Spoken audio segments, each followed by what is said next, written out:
अब जो हमारा कोड है जावास्क्रिप्ट वाला वो तो मैं इसमें लाके पेस्ट कर देता हूँ as it is, control V।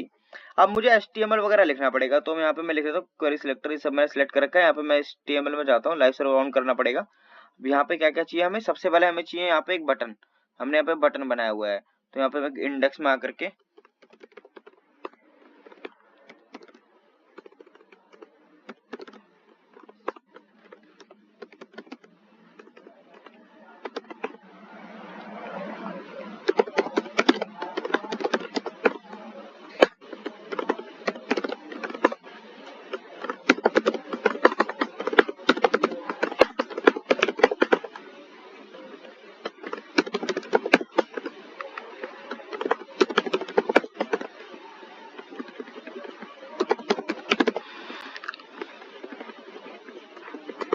Counter आ गया। और हमें क्या चाहिए था जावास्क्रिप्ट के हिसाब से, हमने यहाँ पे एक h1 भी लिया हुआ है, तो यहाँ पे एक h1 भी चाहिए होगा, तो मैं एक h1 भी ले लेता हूँ यहाँ पे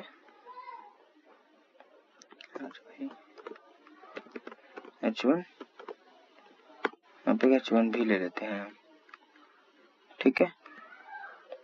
अब इस h1 में बाय डिफॉल्ट मैं 0 लिख करके छोड़ देता हूँ, 0। अब मुझे हमें इसको ही जावास्क्रिप्ट से कनेक्ट करना है, तो इसमें लाइव सर्वर ऑन है और HTML हेड बॉडी टाइटल, ठीक है, स्क्रिप्ट। अब यहाँ पे हम फाइल को अटैच कर देते हैं, स्क्रिप्ट src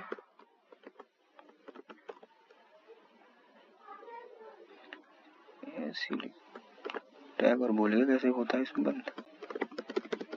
स्क्रिप्ट फाइल का नाम है script.js, एक्सटेंशन लग गया इसके ऊपर, काउंटर सी ले देते हैं, बटन h1, ठीक है, सारा काम हो गया, चेक कर लेते हैं हो गया। लेट काउंट 0 रखा गया है पहले, document query selector button administration click LIC के क्लिक फंक्शन चलेगा, count plus plus document query selector h1 dot inner HTML पे प्लस प्लस हो जाएगा, ठीक है, चेक करके देखते हैं चलता नहीं चलता इसमें।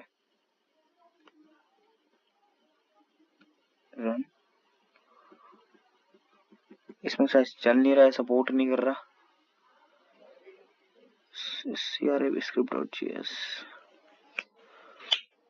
अगर एक सेकंड रुकना जरा, इसको यहीं लाके लिखेंगे, देखेंगे चलना तो चाहिए था इसमें भी यार।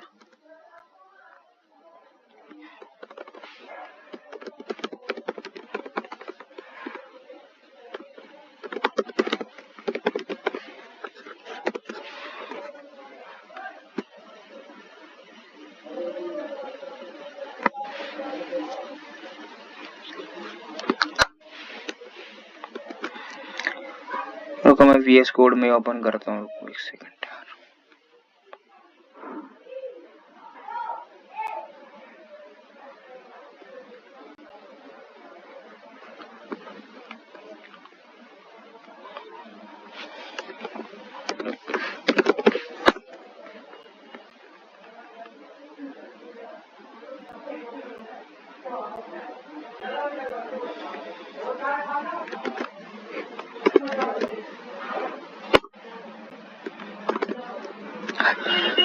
हाँ, हमें यहाँ पे चाहिए बटन, काउंटर, और हमें चाहिए एक h1 जिसमें हमें काउंटर को रन कराना है। बाय डिफॉल्ट खाली छोड़ रहे हैं दोनों को, स्क्रिप्ट। अब जो कोड था उसको यहाँ पे लाके पेस्ट कर देते हैं,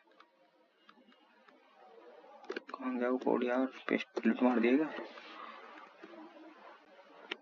चलो कोई नहीं, यहाँ से उठा लेंगे हम तो।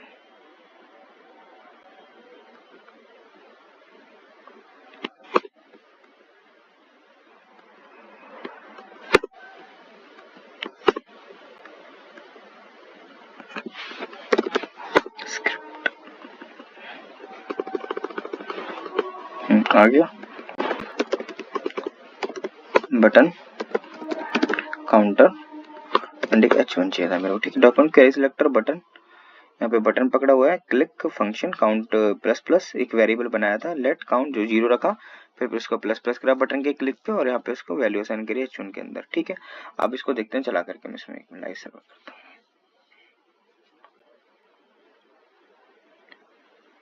देखो यहाँ भी चल रहा है, बस मेरे कंपाइलर में नहीं चल रहा था, रीजन कुछ होगा इशू हमारे कोटेक वर्ल्ड कंपाइलर। अब यहाँ पे चीज नोटिस करना, अब मैं इसको रन करता हूँ, यहाँ से चीज नोटिस करना, ये जो आपका यूआरएल रिफ्रेश होगा हर बार जब काउंटर चलेगा, ये मिनी सेकंड के लिए रिफ्रेश जरूर होगा, लेकिन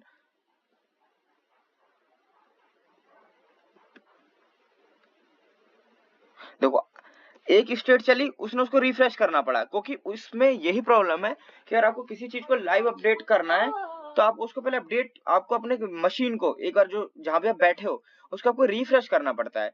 बट अगर इसके वाले सिस्टम के अंदर आओगे तो कुछ भी ऐसा नहीं, देखो ये रिफ्रेश नहीं होगा यूआरएल मेरा, मैं काउंटर चेंज करता जा रहा हूँ, मेरा कुछ भी रिफ्रेश नहीं हो रहा।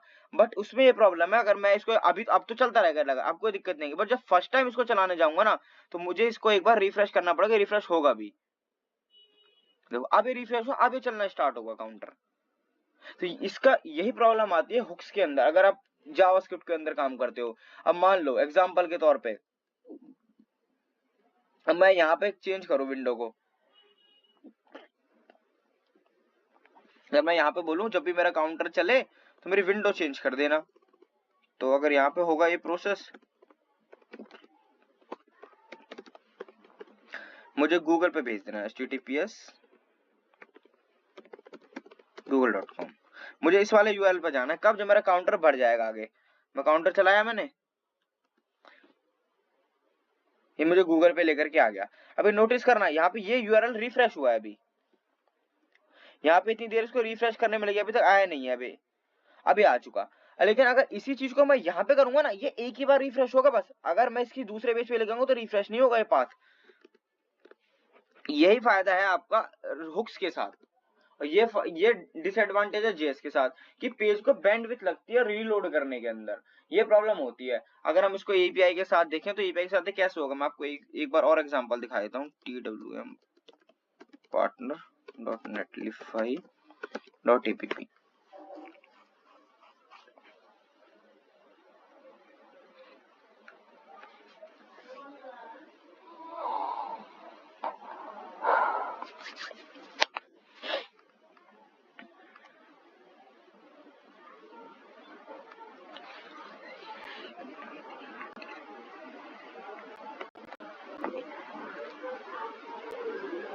अभी TW का मार्केटिंग ऐप है। अब मैं इस पे इस चीज को समझाता हूँ, इसमें मैंने यूज स्टेट हुक्स का यूज करा है।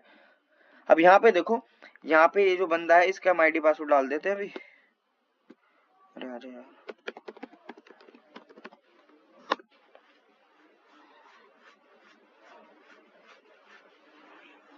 अब नोटिस करा आपने एक चीज, ये यूआरएल रिफ्रेश नहीं हुआ, सिर्फ मिली सेकंड के लिए स्टोर करी उसने वैल्यू और वहीं छोड़ दी।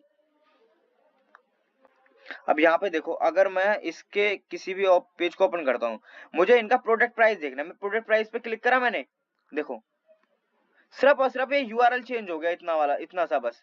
TW पार्टनर netlify.app है, सिर्फ आगे का पार्ट चेंज हो गया, प्रोडक्ट प्राइस का पार्ट लिख करके आ गया। पर जावास्क्रिप्ट में ऐसा नहीं होता, जावास्क्रिप्ट में पूरा पेज ही चेंज हो जाता है, पूरा पेज की लेंथ ही चेंज हो जाती है। ये जावास्क्रिप्ट के अंदर प्रॉब्लम आती है। हुक्स के साथ इस चीज का फायदा है, अब ये डेटा एपीआई से आ रहा है, जबकि इसको आने में मेरे हिसाब से मुश्किल से आधा सेकंड भी नहीं लग रहा। अब मैं हार्डवेयर सर्विस खोलता हूँ, देखो पूरा पाथ देखना एक बार, TW netlify.app सिर्फ हार्डवेयर सर्विसेज ऐड होगी इसके आगे, ये हुक्स है कि उस पूरा पेज चेंज नहीं करना पड़ रहा, सिर्फ और सिर्फ एक पार्ट चेंज कर दो पीछे का, बस बात खत्म। तो कि बहुत जल्दी सर्विसेज आ जाए, जबकि सर्विस बैकएंड से आ रही है, मैंने फ्रंट एंड से नहीं लिखा कुछ भी, सब कुछ मेरा बैकएंड में लिखा पड़ा है इसका एपीआई के बेस पे। तो ये फायदा हमें हुक्स के साथ मिलेगा, जावास्क्रिप्ट के साथ नहीं मिलेगा। जावास्क्रिप्ट के साथ अगर हम कुछ भी चीज को मंगवाएं तो बहुत टाइम लगेगा आने में। हुक्स के अब जावास्क्रिप्ट से कोई पेज चेंज करते हैं, अगर मैं कोड टेक वर्ल्ड दिखाऊं, कोड टेक वर्ल्ड जावास्क्रिप्ट से बनी हुई है पूरी की पूरी। अब इसमें प्रॉब्लम है, देखो पूरा पेज चेंज होता है, ये पूरा यूआरएल चेंज होगा। मैं वापस जाता हूँ, अब मैं वापस गया, देखो पूरा पेज चेंज हो गया, खाली पोर्टल लिख करके आ रहा है अब। क्योंकि अब मैं मान लो इसमें एक पेज खोलता हूँ, सपोर्ट खोलता हूँ, उसका कितना देर लग रही है सपोर्ट को खोलने में,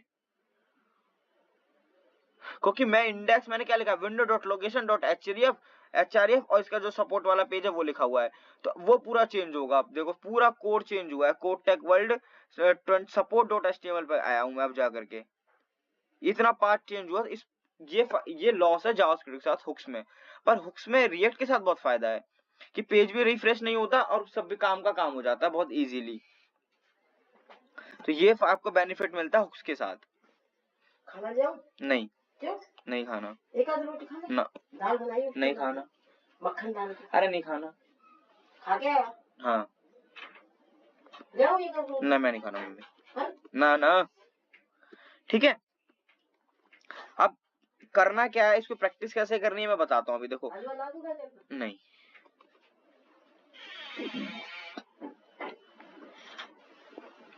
देखो प्रैक्टिस का इसका सिंपल सा सीन है।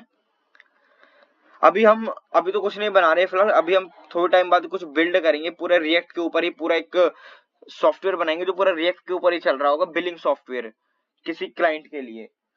तो जब हम इसको सीखेंगे बहुत अच्छे से बनाना। अभी आपको करना क्या है, कल छुट्टी है, कल सैटरडे है, परसों संडे है। मैं कोशिश करूंगा कि कल क्लास ले लूं, मेरा कोशिश ऐसी रही कि कल क्लास ले लूं। इनकेस नहीं ले पाया तो वैसे तो छुट्टी है ही, बट कोशिश करूंगा कि क्लास ले लूं। तो आपको करना क्या है ये दिखा देता हूं मैं अभी आपको।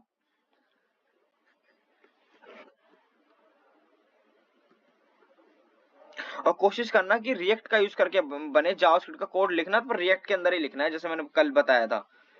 तो क्या बता रहा था मैं आपको,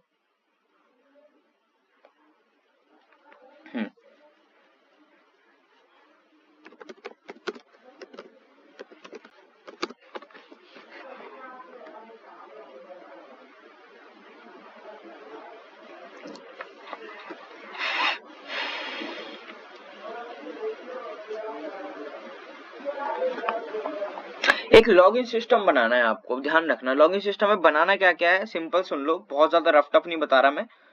अब वहां पे क्या करना है, सबसे पहले तो आपको लॉगिन पेज रखना है। लॉगिन पेज जो आपका होता है बेसिकली जो हम बनाते हैं, इसमें यूजर नेम और पासवर्ड रखनी है। और यहाँ पे ध्यान रखना, एक चीज नोटिस करना है, जो आपने जब हम कोई चीज लॉगिन करते हैं ना, वहां पे कैप्चर कोड आता है, वो हर बार चेंज होता रहता है। एक कैप्चर कोड बनाना है। कैप्चर कोड कैसे बनाओगे, आप बना सकते हो उसको रैंडम नंबर की हेल्प से।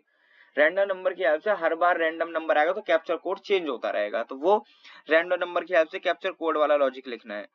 ठीक है, कैप्चर कोड आपका चेंज होता रहेगा हर बार। दूसरा, जो भी लॉगिन की इंफॉर्मेशन होगी वो सारी स्टोर करनी है लोकल स्टोरेज के अंदर, और उसको लेकर के जाना है फिर आपके वेलकम पेज के पास। और सबका सब रिएक्ट के अंदर करना है। ये क्या, जैसे ही लॉगिन करेगा ये अपने उस वाले मतलब वेलकम पेज पर आएगा जहाँ पे लॉगिन करके जाते हैं। वहां पे जिस भी बंदे ने लॉगिन करा है उसकी यहाँ पे नाम शो होना चाहिए कि कौन बंदा लॉगिन करके आया है, यहाँ पे उसका नाम शो होना चाहिए।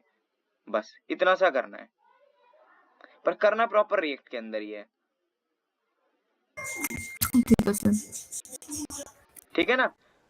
अब मैंने इसको क्यों बताया, क्योंकि हमें यहाँ पे यूज स्टेट करनी पड़ेगी, क्योंकि स्पेस से स्पेस पर जाने के लिए यूज स्टेट का यूज करना पड़ेगा। अगर जावास्क्रिप्ट में करेंगे तो विंडो डॉट लोकेशन, अगर वहां पे करेंगे तो यूज स्टेट। सिंपल क्या करेंगे, अगर रिएक्ट में करेंगे तो सिंपल यहाँ पे काउंटर बढ़ रहा है ना हमारा, वहां पे हम अपने पाथ का लिंक दे देंगे अपने पेज का, तो अपना पहुंच जाएगा उस पर, बिना रिफ्रेश हुए पहुंच जाएगा। कोई डाउट आए कुछ आए मेरे से पूछ लेना आराम से कल तक। Okay sir. पर बनाना रिएक्ट के अंदर ही है। अब ये लॉगिन सिस्टम एपीआई से कैसे बनाना है तुम्हें पता ही, एपीआई तो मंगानी आती है सायरा। हाँ जी। और सुनी थी तुम्हें भी एपीआई उस दिन बता दी थी कैसे मंगवानी है, अब तो फंक्शन भी पता लग गया, फंक्शन के अंदर मंगवा लो, यस यहाँ पे सर। लाके यूज कर लेना नीचे वाले पार्ट के अंदर। ठीक है। और मंडे फिर हम इसके पढ़ेंगे एपीआई किस चीज की मंगानी है सर? ये डेटा किस में डालोगे, मतलब ये जो लॉगिन अच्छा करोगे अच्छा, इन्फॉर्मेशन कहाँ से आएगी, आईडी पासवर्ड कहाँ से आएंगे उसके। ठीक है। एंड ऐसे एक काम करना, वो बना लेना, लोकल बना लेना, जैसे ऑब्जेक्ट बनाया था हमने कार्ड के अंदर। हाँ, लोकल ऑब्जेक्ट के अंदर रख लेना डेटा। ठीक है। ठीक है ना। ठीक है, ओके।